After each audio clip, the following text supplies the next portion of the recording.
প্রিয় শিক্ষার্থী, কেমন আছো তোমরা? আশা করি ভালো আছো।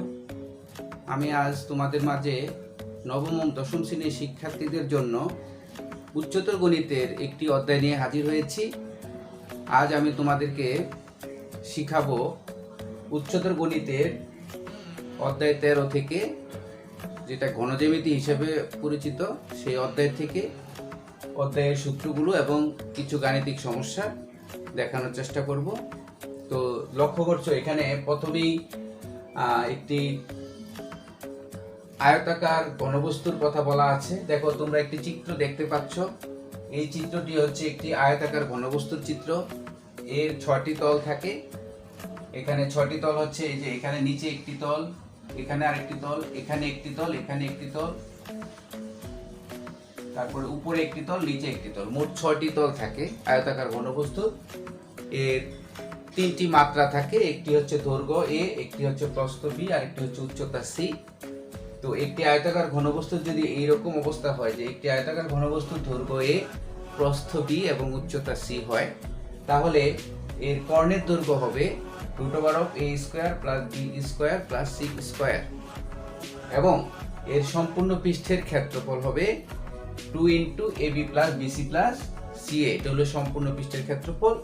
তারপরে এই আয়তাকার ঘনবস্তুটির আয়তনের সূত্র হবে abc, যেখানে a হবে দৈর্ঘ্য, b হবে প্রস্থ, c হবে উচ্চতা। এটি হচ্ছে আয়তাকার ঘনবস্তুর উপর। এরপর আসো, আমরা এখানে আরেকটি বিষয় আছে, ঘনক। ঘনকটি আয়তাকার ঘনবস্তুর একটি পরিবর্তিত রূপ, অর্থাৎ আয়তাকার ঘনবস্তুর যেমন দৈর্ঘ্য, প্রস্থ এবং উচ্চতা থাকবে, কিন্তু ঘনকের বেলায় দৈর্ঘ্য, প্রস্থ, উচ্চতা তিনটাই সমান হয়ে যাবে। সেক্ষেত্রে দৈর্ঘ্য, প্রস্থ এবং উচ্চতা আলাদা লেখার দরকার হবে না। তখন ওইটাকে শুধু লিখব ঘনকের ধার। তো ঘনকের ধার যদি এ হয়, তাহলে আমরা এখানে এ বি সি না বলে শুধুমাত্র ধার বলবো। এখন ঘনকের ধারকে যদি আমি এ ধরি, তাহলে ঘনকের ধার এ হলে কর্ণের দৈর্ঘ্য হবে a√3, সম্পূর্ণ পৃষ্ঠের ক্ষেত্রফল হবে 6a² এবং আয়তন হবে a³। তাহলে আমরা এখানে দুটি সূত্র জানতে পেরেছি। আমরা দেখি পরবর্তী সূত্রগুলো। এটি হচ্ছে কোণক। কোণক হচ্ছে, আমরা যেমন একটা পৃষ্ঠ দেখতে পারি, যেমন আমরা এখানে দেখা একটা প্লেনার পৃষ্ঠ আছে, এটাকে যদি আমরা এইভাবে মোটর দিয়ে এরকম বানিয়ে ফেলি, তাহলে এই যে একটা চুঙ্গের মতো বিষয়টা হয়, এই জিনিসটাকে অবশ্যই নিচের একটা পেন থাকবে, একটা বৃত্তের মতো থাকবে, এরকম একটা অবস্থাকে আমরা বলবো কোণক। দেখতে পাচ্ছ কোণক কি জিনিস? তো কোণকের এরকম এর দুইটি পৃষ্ঠ থাকে, এটাকে বলা হবে বক্র বা হেলানো পৃষ্ঠ, আর এই যে নিচের যেটা, এটাকে বলা হবে বৃত্ততল। তাহলে কোণকের দুটি তল থাকবে, হ্যাঁ, দুটি তল থাকবে এবং এর 3টি মাত্রা থাকবে। যেমন কোণকের 3টি মাত্রা হচ্ছে, একটি হচ্ছে উচ্চতা, একটি হচ্ছে ভূমির ব্যাসার্ধ, একটি হচ্ছে হেলানো উচ্চতা। মনে রাখবে, একটি হচ্ছে শুধুমাত্র উচ্চতা, যাকে আমরা h দ্বারা প্রকাশ করব, আর একটি হচ্ছে হেলানো উচ্চতা, যাকে আমরা l দ্বারা প্রকাশ করব, আর একটি হচ্ছে ভূমির ব্যাসার্ধ, যেটিকে আমরা r দ্বারা প্রকাশ করব। তাহলে এই 3টি জিনিস দিয়ে আমরা কোণকের সূত্রগুলো ব্যবহার করতে পারবো। তো এখানে প্রথমেই আমরা লিখেছি, দেখো, কোণকের উচ্চতা h, ভূমির ব্যাসার্ধ r, হেলানো উচ্চতা l হলে 1 নম্বরে হবে এর বক্রতল বা হেলানো তলের ক্ষেত্রফল, যাকে আমরা বলবো πr/l। এর সমগ্র তলের ক্ষেত্রফল হবে πr × l + r, আয়তন হবে 1/3 πr²h। এই তিনটা দিয়ে আমরা সূত্র ব্যবহার করব।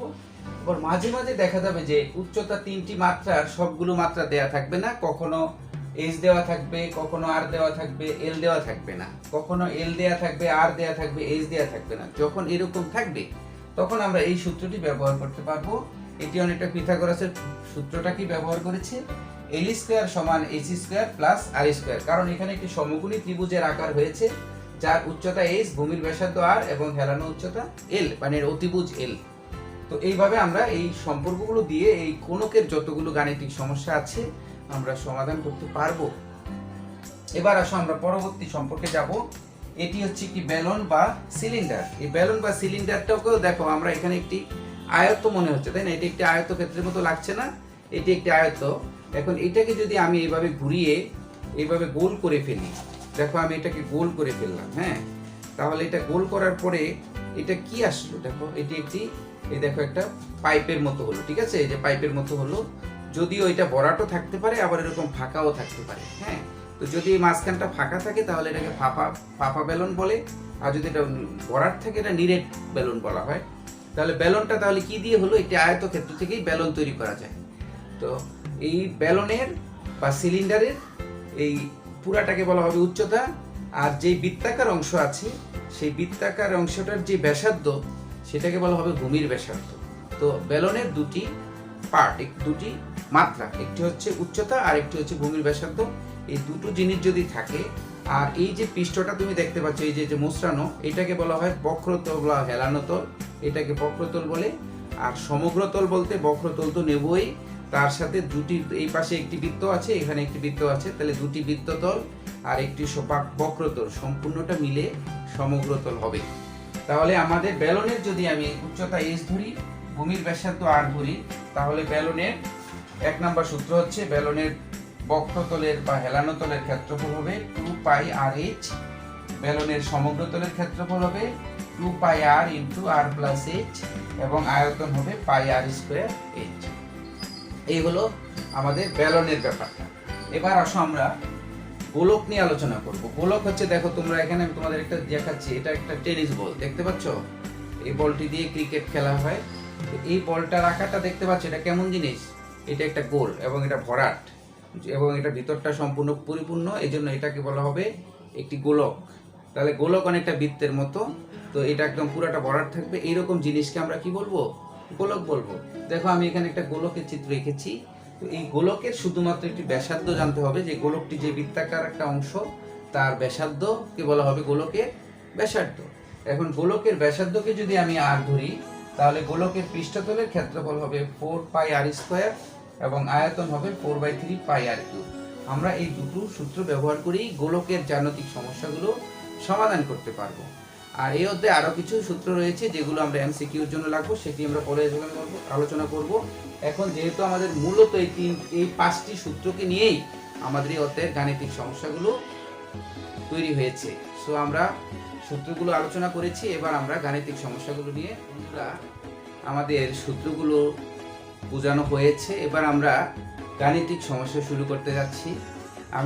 এখন আমি তোমাদের প্রথম নিয়মটি নেব। প্রথম নিয়মটি হচ্ছে তোমাদের বইয়ের 11 থেকে 13 এবং 24 ও উদাহরণ 4 নাম্বার এই অঙ্কগুলো নিয়ে প্রথম নিয়মটি গঠিত হয়েছে। আসলে আমি প্রথম নিয়ম বলতে এখানে শুধুমাত্র কোণকের অঙ্কগুলোর উপরকে বুঝিয়েছি, শুধু কোণকের নিয়মের যতগুলো অঙ্ক আছে সেগুলোকে আমি একটা নিয়মে রেখেছি। তো এখানে দেখো আমি প্রথমে একটা অঙ্ক নিয়েছি 11 নাম্বার, বলেছে একটি সমবৃত্ত ভূমি কোণকের উচ্চতা 8 সেন্টিমিটার, ভূমির ব্যাসার্ধ 6 সেন্টিমিটার হলে এর সমগ্রতলের ক্ষেত্রফল এবং আয়তন নির্ণয় করো। তাহলে বিষয়টি হচ্ছে কোণক নিয়ে।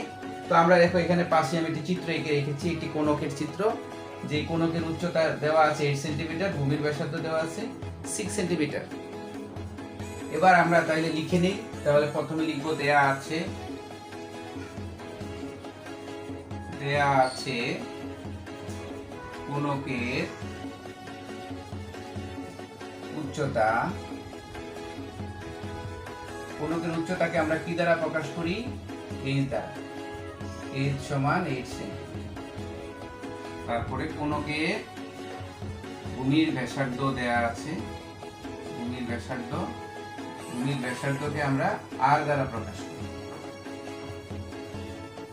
এবার আসো আমাদের আরেকটা বিষয় কিন্তু আমাদের এখানে রয়ে গেছে, এখানে দেখো হেলানো উচ্চতাটা নেই। তাহলে আমরা ধরি কোণকের হেলানো উচ্চতা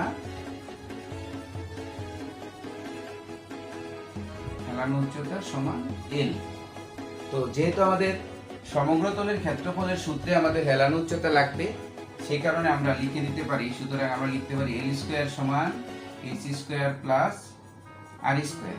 এখানে আমরা মানগুলো বসিয়ে দিই, h এর মান বসিয়ে দিলাম, r এর মান বসিয়ে দিলাম, তাহলে আমি পাচ্ছি 64 প্লাস 36 ইকুয়াল টু হচ্ছে 100। সুতরাং l এর মান হবে √100 অর্থাৎ 10। আমরা l এর মান আমি বের করে নিলাম, অর্থাৎ হেলানো উচ্চতা আমি বের করে ফেলেছি। এবার আমরা আসো কি চেয়েছে, এখন আমরা লিখব অতএব কোণকের সমগ্র তলের ক্ষেত্রফল। সমগ্র তলের ক্ষেত্রফল।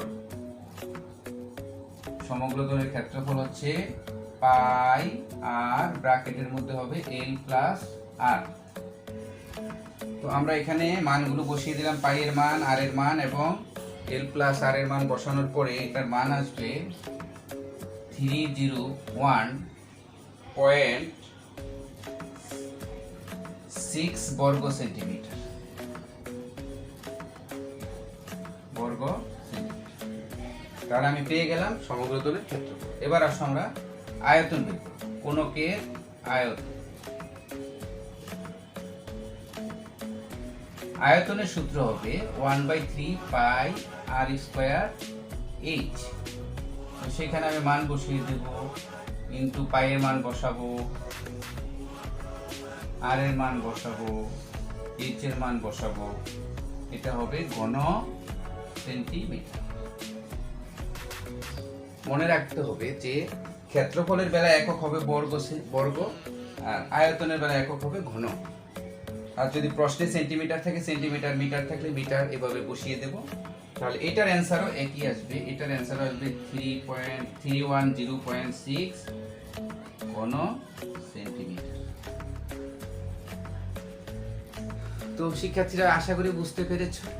আমরা শুধুমাত্র সূত্রটা জানলে অঙ্কগুলো অনেক সহজে করে ফেলতে পারছি। তো তোমরা এইভাবে বাকি অঙ্কগুলো চেষ্টা করবে। আমি এই নিয়ম থেকে আরেকটি অঙ্ক তোমাদের করে দেব। এবার আমরা প্রথম নিয়মের আরেকটি অঙ্ক করার চেষ্টা করছি। অঙ্কটি অত্যন্ত গুরুত্বপূর্ণ একটি অঙ্ক। দেখো, প্রশ্নটি হচ্ছে 24 নম্বরে দেওয়া আছে, কোন আকারের একটি তাঁবুর উচ্চতা এত মিটার। ওই তাঁবু দ্বারা 2000 বর্গমিটার জমি ঘিরতে চাইলে কি পরিমাণ ক্যানভাস লাগবে।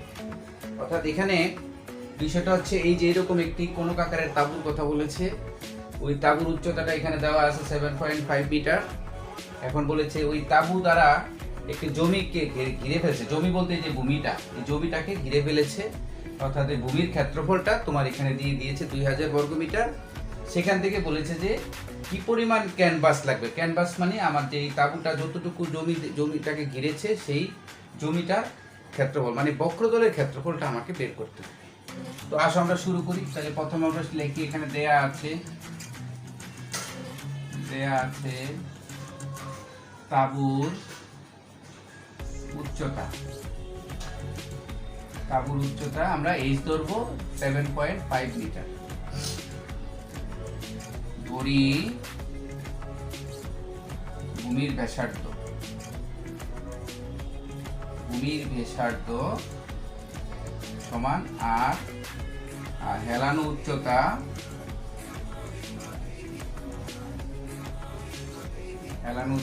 এল। এটা আমরা ধরে নেব।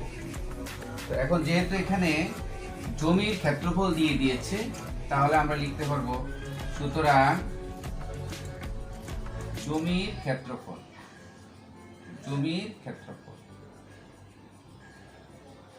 ক্ষেত্রফল হবে ভূমির ক্ষেত্রফলটা, যেটাকে আমরা লিখতে পারবো পাই আর স্কয়ার।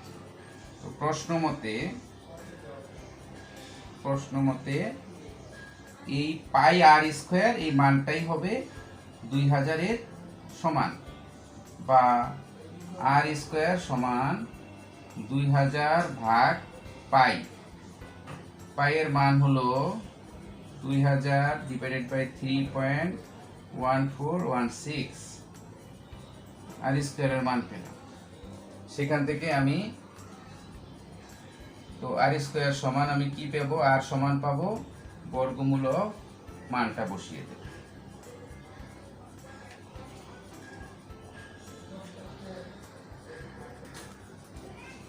তাহলে আমরা আর স্কয়ারের মান পেলাম 663.618।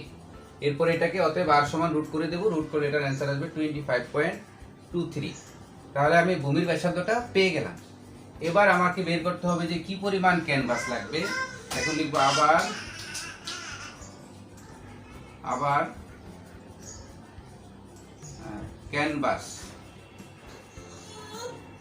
ক্যানভাস তথা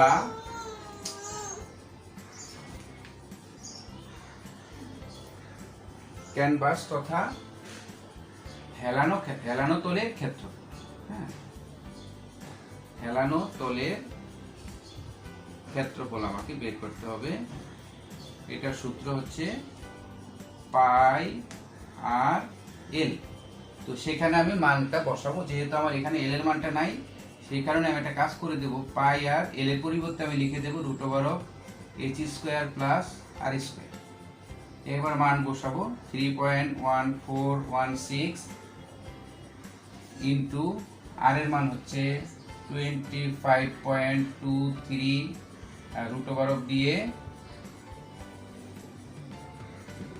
√দিয়ে আমি এখানে মানটা বসিয়ে দেবো। এইচ এর মান হচ্ছে 7.5 হোল স্কোয়ার, আর হচ্ছে 20 আর স্কোয়ারের মান সরাসরি আমি যেটা পেলাম সেটা বসিয়ে দেবো 36.618। তো আমরা এটা যদি আমি ক্যালকুলেশন করি তাহলে তাহলে আমাদের এই মানগুলো আমি এখানে বসিয়ে দিলাম। দেওয়ার পরে এখানে এইচ এর মান বসালাম, আর এর মান আর স্কয়ারের মান বসালাম, তারপর এটা ক্যালকুলেশন করে এটার মান পাবো এত, এরপরে এটাকে গুণ করে এটা পাবো। এবার এটাকে রুট করে এই মানটা আসবে, এটার সাথে এটা গুণ করে দেব, আমার অ্যান্সার চলে আসবে 2086.35 বর্গ মিটার।